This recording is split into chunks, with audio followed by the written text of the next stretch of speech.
All right, yes indeed, it is. Once again, time for a special edition of the Kanika Baseball Podcast.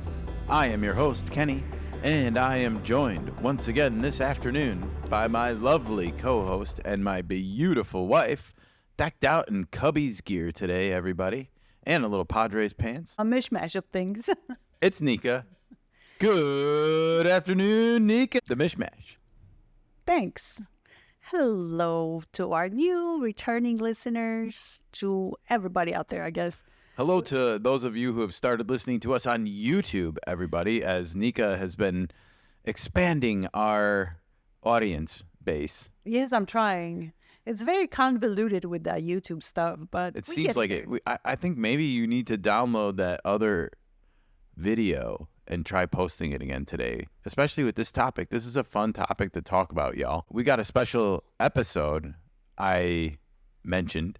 Yes, y'all. I said y'all. We are not in Texas, but we might. We're not, but the locals could be rubbing off on us, I guess. Yeah. Some of the radio stations over here on western Arizona. Anyhow, we have a special episode today because I wanted to get this out there and out to our listeners before this week's NFL championship weekend. And we are diverting our attention a little bit away from the great game of baseball for a brief moment here because something caught my eye over the weekend and I want to get into it. But before we do, we've been following the Bears. The Bears. The Bears. That's our team. Yeah, it was a rough season. It didn't go as I think a lot of people wanted to see it go, especially after all the big off-season draft picks and everything that came with that, all the new publicity, the hard knocks. You know, I think there was optimism heading into the season that at least maybe this might be a playoff team. And even after the sixth week of the season, the Bears were 4-2 when they came back from London, which was a game against the Jaguars that they played. And then everything went to hell, right? They didn't win for like a ton of games. They were 4-12 going into their last game and wound up actually beating the Packers, ending on a weird high note that saw their coach get fired in the middle of the season for the first time in franchise history. And that's saying something since they are the official oldest franchise in the NFL. I think the Bears just plateaued in England. Yeah, they played Washington after that, the first game out of the bye week, and that was the game that they took the lead in the fourth quarter on the last drive of the game, and there was 19 seconds left when they kicked the ball off and somehow managed to lose on a Hail Mary. That's when the season went to hell, and Washington, on the other hand, finds themselves in the NFC Championship game with their rookie quarterback, number 2 overall pick, Jayden Daniels. We're going to talk about him, I promise, in 1 second. But it's been exciting as a Bears fan to finally see something happen at the head coaching position that hasn't happened really since Mike Ditka came to the team, which is even before I was like coherent. I think I was alive, but I wasn't coherent yet. I was 2, maybe 1. I don't remember. Anyhow, I might even been 0 if it was like if I was born in fall of 81 or late summer 81, and then if the Bears like fired their coach in 82 following the end of the 81 season, like in January, and then hired Ditka. So I could have been 0 technically still when they hired Mike Ditka. Anyhow, good times. The Bears. We got a new coach. We spent money. And it seems like for once that the GM, coach, and quarterback are going to be aligned. And, well, we'll see. Well, you have to go back to the Hard Knocks because that was the whole show with the Bears felt forced. And if anything, that was an indication how the whole season's going to go. It came across as like corporatized Chicago, right? Like they were showing like the ice cream shop on Michigan Avenue and the L train and like filler. The staples of like iconography and instead of talking about the actual team. And the dynamics between Eberflus and Caleb. There is a stark Non-existent. contrast, actually. If you watch Hard Knocks, if you watch those 5 episodes, and then you look at this press conference and everything that's happened with the Bears this week, somebody pointed out they don't talk about the history. Like George Halas has not been mentioned once. Like the founder of the Bears, the NFL, the team. Before this, there's always been this, like, we got to pay respects and kiss the ring. And George Halas' family still owns the Bears. Now, did God create the Bears and make them superior to all other teams? Or is he simply a huge fan and Ditka made them superior to all other teams? It's a tough one. And right now it's the grandkid, George McCaskey, who is like the face of all of this. But I think a couple of the other McCaskey kids have had a turn at the wheel. But I got to give this McCaskey credit for actually opening up his checkbook, and because this coach is not cheap.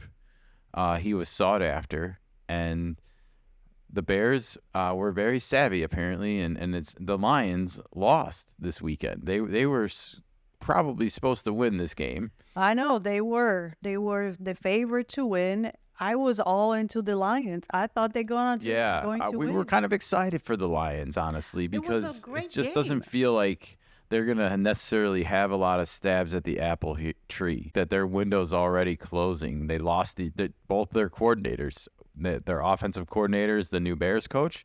Their defensive coordinator is now the head coach of the New York Jets.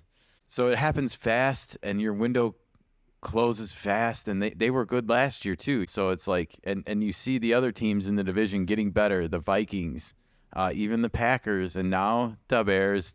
So that remains to be seen how they're going to do next season.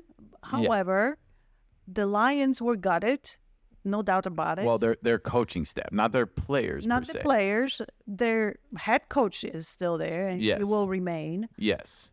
They're not going to roll over. Yeah. I don't expect the Lions to just become bad again and the laughingstock of the division. And I hope they don't, honestly. I hope that our division is the best division in football. It's where the game was founded. It should be the best division in football as far as I'm concerned. I was really excited about the coach, the Bears hiring Ben Johnson as their new coach, and I'm anxiously excited to see what they do. But that's in the future. And what caught my attention over the weekend is in the present and in the now, and something I think we can all look at this weekend and see.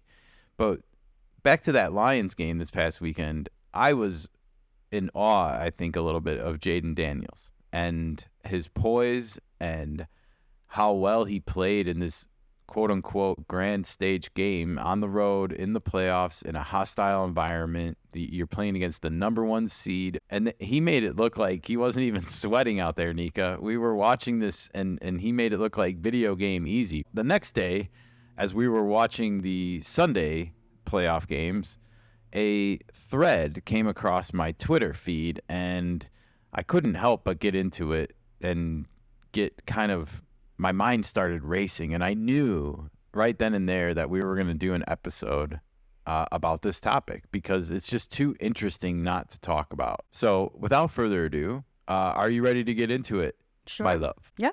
All right, here we go. This is from Todd Jacob on X, formerly known as Twitter, of course. And he can be found at the Todd Jacob if you are so inclined to look this up. And I highly recommend that you do because there's a lot of visual aids that go along with this presentation that don't come through quite on the airwaves. Okay. But nevertheless, I will do my best to describe what it is we're seeing. And if you've never seen a thread on X before, this is going to be a thread. And a thread is basically like a series of posts that you're meant to read in order, like 1, 2, 3, 4, 5, 6, 7, 8, 9, 10. And it's because of character limitations on Twitter. So, without further ado, I just want to kind of kick this off. Thank you, Todd Jacob, for compiling this. And here we go. Jayden Daniels made VR training a condition for any team drafting him. Now he's NFL Rookie of the Year and 1 game away from the Super Bowl. His edge? ? Training his brain at 1.75x speed. And this is the story of the first QB 2.0, a thread by Todd Jacob. Okay. Number 1, He says, picture this: 10 interceptions haunting his dreams, confidence shattered, both grandparents lost to COVID within weeks, a once promising career hanging on by a thread. The football world had written him off, but they did not know what was coming. This is, I guess, how he kicks off the story of Jayden Daniels, if you will. So he says the turning point, this is now slide number 2. The turning point wasn't the one everyone saw. Jayden Daniels transferred to Louisiana State University after his first year, which a lot of quarterbacks do. Caleb Williams also did this. He went from somewhere, I think Oklahoma or somewhere in that area, to California. Daniels transferred to LSU. He showed flashes of brilliance, but he was still a mid-round draft prospect at best. Something was missing. Then 2 German entrepreneurs changed everything. Slide number 3. Enter Verena Kau and Christian Hartman, founded Cognalize, a VR company originally built for soccer. European football, as they say. Business was struggling and they needed a breakthrough.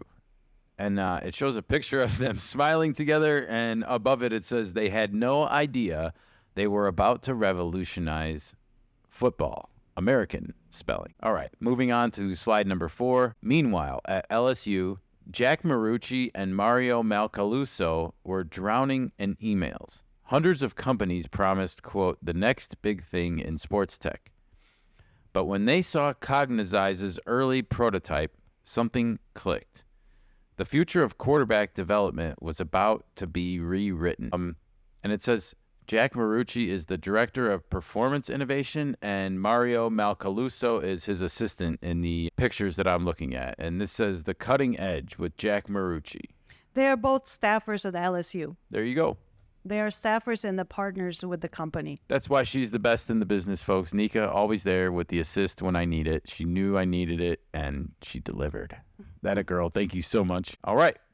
Moving on to the next slide here. I'm losing track already. Are we on 4 or 5? Who knows? 5. I'm just going in order. How many slides are there? Well, we're just going through. The next slide. Week 3, 2023 season. Just very short, a year and a half ago. Daniel strapped on the VR headset for the first time. The coaching staff held their breath. The German team watched nervously. Even Daniels wasn't sure what to expect. Then he stepped onto the field against Mississippi State. And this is in the headset. The numbers tell one story. So this is who he played that week. And this is what the first time that they used the headset to train him for the game, right? So after that, the game itself happened over the weekend, and these were his numbers. 30 of 34 completions, 361 passing yards, 4 total touchdowns, 400-plus yards of offense. The real story? The game had, quote, slowed down, end quote. Everything felt familiar. Why? Because he'd already seen it all. And then it moves on to the next slide. But before it does, I just want to point out there's a video aid here for the first time. And we see different people wearing the headset, and we see Jack Marucci here explaining the headset. And we kind of get to see a little peek at it. And we get to see, like, basically, this is a real VR simulation. You're seeing the world through the eyes of the headset. It's first-person shooter style. You're walking through it. It's your eyes, right? All right. So, on to the next slide. This is where it really gets interesting, Nika. We have the secret wasn't just the VR. It was how they used it. Speed manipulation. Everything runs at 1.75x speed. Defenses move faster than real life. Brain adapts to heightened pace. Real games feel slower. Bullet point 2, cognitive rewiring. 250 to 300 extra repetitions per week. Thousands of mental repetitions. 0 physical toll on the body. Pure neural adaptation. Nika, this reminded me of you so much because of the way that you have started to listen to podcasts and audiobooks in your life. Can you please explain to the audience how you listen to books now? A lot of times I listen on 1.5 speed, 1.5, mostly audiobooks. 1.5, sometimes 1.7. The podcast, it depends on the podcast. But yes, my player is set up 1.25 all the time. Wow. It's always on a higher speed. And what happens when you hear stuff on normal speed now? I can't. It's so boring. It feels really draggy, right? Yes, and my attention span is my brain gets bored. I'm trying to find something else to do while that thing is playing. It doesn't work for me anymore on the normal speed. Yeah. Audiobooks, I cannot tell you how slow they sound on a normal speed. Well, in a way, you've unlocked like a cheat code that allows you to get through more audiobooks and podcasts in the same amount of time as the average person might do it. And you're not alone in this behavior. Other people have gotten onto this level of training their brain basically to keep up with the faster delivery. You spot on. But that comes from the faster edits on TV, faster, shorter videos that we watch a lot of times. Yeah. The shorts, everything moves so much faster. Even Right. watching a movie right now that it takes 20 minutes to get into, it's boring. Well, and we are conditioned with Instagram and with YouTube Shorts and TikTok now to, have our entertainment delivered to us in like 60 or 90-second doses. And what happens is, in order to do that, the content creators themselves, like you and me, we will try to remove all the fluff or all the pauses or awkward mistakes, anything that is killing time, like I'm doing right now, explaining it. that really made Nika smile, everyone. You're right. We are conditioning better. We are conditioning different. And we are learning how to process information faster. Our eyes absorb everything faster. Our ears absorb things faster.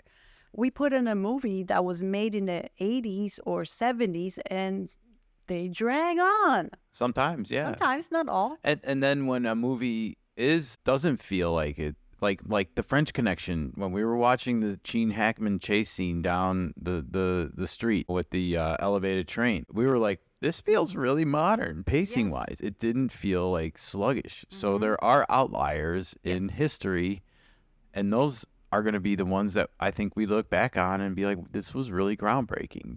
These were the movies that propelled us into the future, and we didn't know it. And we forget all too easily.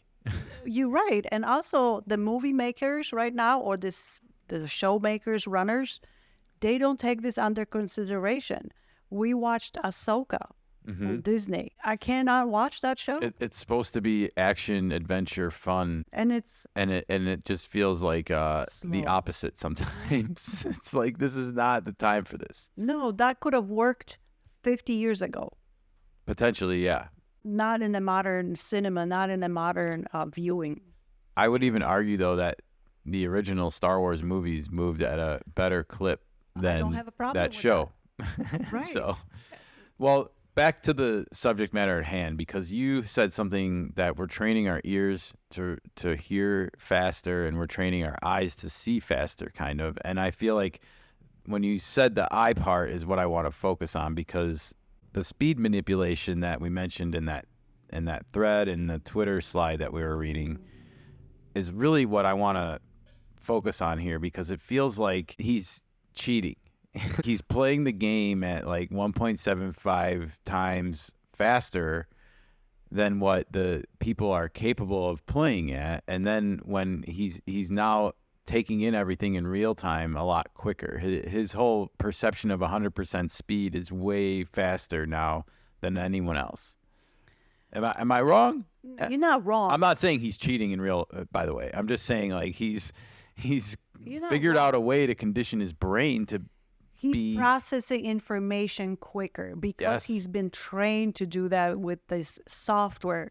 And that software is catered towards his cognitive abilities, his biometrics. Yes. And it uses neuroscience to do that. But his body language is telling me this, because I see him on the sidelines and he's just chill, and he's like, yeah, this is cool. It's easy. That's what he looked like to me against the Lions in the biggest game of his life. I'm really excited, and I can't wait to watch him play this weekend, Well- knowing all this now. Because I didn't know this when we watched him in the game the other night. Well, you also have to mention that there are other VR companies that been other NFL teams, MLB teams, sports in general have been using VR to help train their players, For sure. but they are not the same as what Daniels is using. Well, let's get back to the thread, and we can talk about those differences as they maybe come up. But I think the biggest one is the speed manipulation, right? I would say so. All right, let's take that in mind as we go through the rest of this thread. It says on the next slide, it says the real breakthrough came when he had a concussion. He had to play Florida, and the Heisman was on the line. He couldn't practice all week, and the doctors barely cleared him to play Saturday morning. Most quarterbacks would crumble. Daniels put up 600 total yards. How? Question mark. Next slide. While his body healed, his mind kept working, running through scenarios, reading defenses, processing coverages, building mental maps. The VR didn't just supplement his training, it transformed how his brain processed football. Next slide. The technology is mind-bending. Eye tracking shows exactly where QBs look, stadium-specific details down to scoreboard locations, every defensive scheme imaginable, real play calls recorded by coaches, custom built for each opponent. But that's not the real story. The real story is psychological. Next slide. When most rookies see NFL defenses, their minds race. Processing speed overwhelms them, confidence wavers, decision-making slows, pressure builds.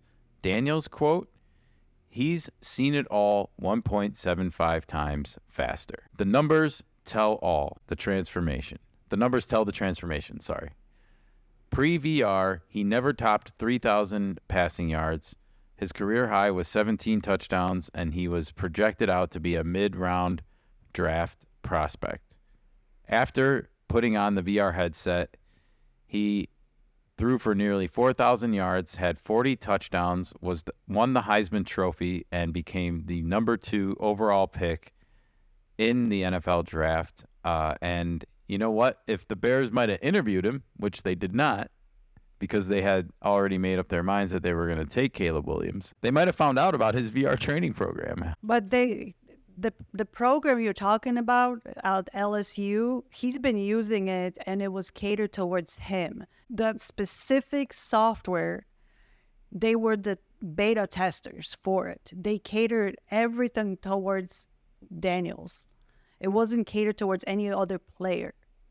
That's a huge difference. All right. Well, there's 5 more slides I want to read from this thread for everyone, and it kind of gets into what you're saying, and I guess this is why I feel like the Bears should have interviewed him, no matter what. Sure. Is because of what came next. It says, here's what everyone missed. Daniels made VR adoption a condition for drafting him. Think about that. A rookie quarterback so convinced by technology that he staked his NFL future on it. The Commanders didn't hesitate. They saw what we're all seeing now. That might be a little embellished. I don't know if they could see it until they see the actual play on the field as a result of it at the NFL level, right? College is one thing, but the NFL game is much different. But the difference in this VR is reality. It looks just like a reality versus every other VR out there looks like a game. Everything looks robotic. And in this one does not. It says in the next slide, the future arrived quietly in a German software lab through an LSU tech department via a desperate transfer quarterback during a concussion week. Now it's reshaping football's future. Next slide. Every great revolution looks obvious in hindsight. Of course QBs should train their minds at higher speeds. Of course they need thousands of mental reps. Of course virtual preparation matters. Of course the brain can be rewired. But someone had to go first. Peyton Manning once said, "Pressure is something you feel when you don't know what you're doing." Daniels redefined this for the digital age. When you've seen everything at 1.75x speed, nothing surprises you. The game becomes a rerun of scenarios that you've already mastered. We're witnessing the birth of quarterback 2.0.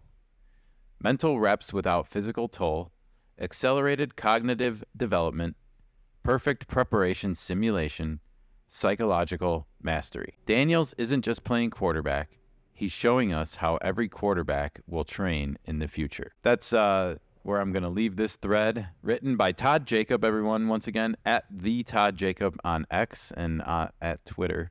And wow, Nika, this really tells it all a lot for me. From what I saw on the field Saturday and then reading this on Sunday, it all clicked for me. It's like this guy has figured out something that no one else has yet, and that's why he looks like the way he does as a rookie. Well, you can't say nobody has it. Nobody has that kind of a software, but all NFL teams use VR for training. They just don't use that specific company. Yeah, it is interesting. You wonder if it's the perfect marriage of tech company and player. If it matters just as much that Daniels is the guy, would it work the same with Caleb Williams or Bo Nix or J.J. McCarthy or take your pick? Would it work the same for Lamar Jackson? Or is it just this unique marriage that was what makes it work? I don't know.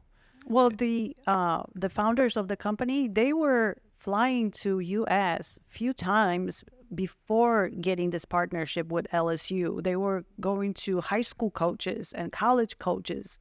And everybody was just like, we already have this. Yeah, it feels like a gimmick, I think, to everyone until it doesn't. See results. Until it produces results. Exactly. And that's a lot of companies. Yeah, that's the world we live in. It's so hard to cut through the noise. And when everyone says, oh, we've got a VR product and whatnot, it becomes a lot of noise and a lot of, well, it's great, but it's not the real thing. And, Right, and this exactly. feels like this isn't the real thing, but it's doing something that is training-wise giving you an edge. And it really reminded me of Bodie Miller, the skier. He developed a training method in private that no one else had before the Olympics and wound up blowing everyone away. But this reality, this VR set has very realistic stadiums, everything to the clocks, scoreboard, everything looks like you are in that stadium, where with other VRs it's just a stadium. Yeah, you've heard Doesn't have the teams, details. will practice indoors when they have to play. At Detroit has an indoor stadium in a playoff environment. They might go inside their practice facility and bring in big speakers to try and pump in and simulate that noise. And yet now you can probably do the same thing in the VR simulator and have the headphones be a part of it too and pump in that noise while all this other traffic is coming at you. And then as it's happening in real life, maybe it doesn't feel as overwhelming. Right, you're already used to that. Your brain is used to this noise and all that stuff that comes with that. You're used to it in the sense that it doesn't overwhelm your body and your performance. There was a couple throws he made that just looked like it reminded you of watching the superheroes in movies when they slow down time and show fun. I don't want to talk about the Flash because that was not a good use of it, but Matrix. in X-Men or Matrix, X-Men had the silver-haired kid. That was a funny scene that they did where they slowed down time and showed all these funny things happening when he was rearranging the furniture and their clothing and people's outfits. And yeah, they were having fun with it. And that was a fun use of that effect. But it makes you feel like that when you watch him play a little bit, where he's Yeah, it does. It really does. how did he see that opening there, or how did he make that play? And then they cut to him on the sidelines and he's just chilling. Yeah, I'm cool. I think we're going to see more and more of this technology coming to every single sport and being utilized a lot better. Absolutely. mean, You hit the nail on the head, Nika, because we need to talk about our sport, baseball, and how this is going to start to impact the game. Is it already, Well, we know they use VR in baseball because a lot of times when the players are coming off a injury, the announcers will say they had a simulated games or they had so many simulated games. Yeah. So this all got me to do a little bit of digging, and I think we even talked about this last year on our podcast, but there is a company called Traject, and ESPN wrote an article about them. It says, face any pitcher anytime inside MLB's new Traject tech. And this is not VR. This is just a video projection of a pitcher like at 60 feet away, with a opening for the ball to come out So of. it's not a VR. It's not. Oh, that's not the same. I know it's not the same. You can't. It's still technology, though, Sure. being used in new ways because Sure. they've programmed like 1,500 pitchers into this thing now, and everything up to their movements of their body, but the way the ball spins out of their hand is able to be replicated by this machine. Okay, fine. I still believe they need to leveled up to a VR sets. They do, and that will save space. Think about that. They could have like 3 guys swinging bats in the same amount of space as they have this whole setup going, and they won't need to bring this whole machine right now that is required to set up this projection and make it look so real. And it seems like a bit clunky is its major drawback. Yeah, I thought they use VR sets, but they should use a VR set with an actual bat and try to swing the same way as they would swing on the field for the ball that's coming out, or maybe even doing the ball coming faster with different speeds. So That's you what I can mean. recognize Like it this. better. This is what this got me thinking. The whole Jayden Daniels playing the game at a higher speed. Like, is this something that can be replicated in baseball? And of course, like you hit, like the ball's coming at you at a certain speed, and in a virtual reality simulation now, like we already have technology that we see being used where they're programming pitchers and their movements and their pitches into a machine. And so, of course, they can put that into a VR. And what I'm just wondering is, like, I feel like hitters are about to enter into the golden age of hitting with technology. Ugh. Unless pitchers, like, never decide to throw a strike again, like Blake Snell sometimes does, what are they going to do? No, I agree with you on that. I'm thinking about the talking heads on TV when they see hitters. Oh my God, we're gonna have this golden age of hitting, and everybody gonna have a homers, and that's not the case. Yeah, I get it. You don't want that. You No. still have to have proper hitting fundamentals. You still have to use all fields. If someone throws you a curveball on the outer half of the plate, you got to hit that pitch to the opposite field and maybe not try to hit a home run every time. Right. Like, I don't know. There's only certain guys that can do it. And I guess the point is, though, I feel like hitters are just going to be able to start cranking it up to maybe like 105, 110 miles an hour in the VR, even if the pitcher can't throw that fast. Yeah, but What's at to least stop you them know from what- training their brain to start reacting at pitches that Exactly. fast so that when they're in an actual game, it feels like they're playing Little League again? Yeah, maybe that's a good idea to train your brain to see things coming faster, so you at least prepare yourself better. Well, and so And not be you afraid can of the understand, pitcher. though, like why there's guys in this article. I'm trying to find out that there's a specific pitcher. Not everyone's a fan of this technology, especially pitchers. Of course And they're they're not. like looking at this going like, well, this is cheating. They can hit off of me all day long. I can't throw all day long. I can't throw to batters all day long.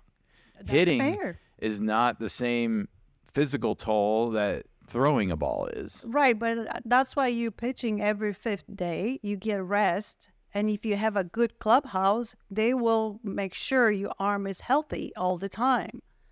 For sure.